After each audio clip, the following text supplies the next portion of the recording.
Reparation after hearing a lecture by Professor James Campbell of Brown University. Professor Campbell was head of Brown's Truth and Reconciliation Commission, which was a committee, I guess, formed to find out where Brown received the financial backing so many years ago to found the university. And what it found is that much of the backing came from slave money, from banks and slave owners and people who were involved in the slave trade.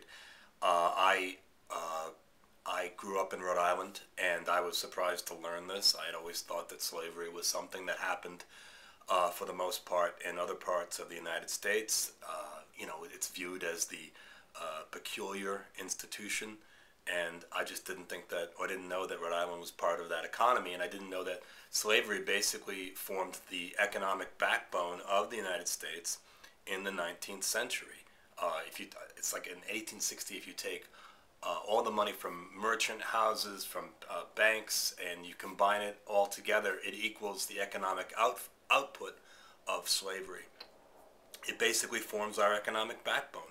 And this is something that we don't deal with in a real way. Just the fact that our nation's capital is named after a slave owner, and not a minor slave owner either.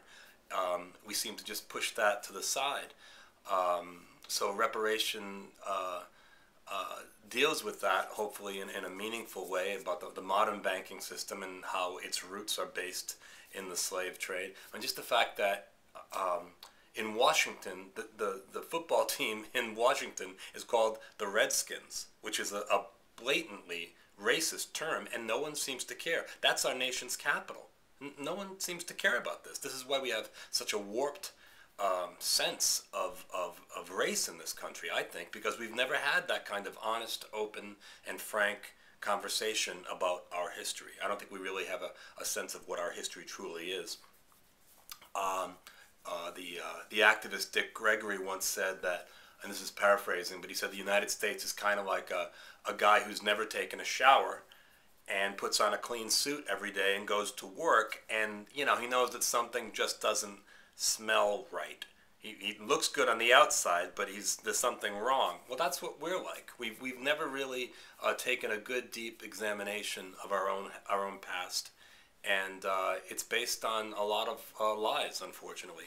So while, of course, reparation only scratches the surface of this, that's where the play lives. That's the reason I wrote the piece.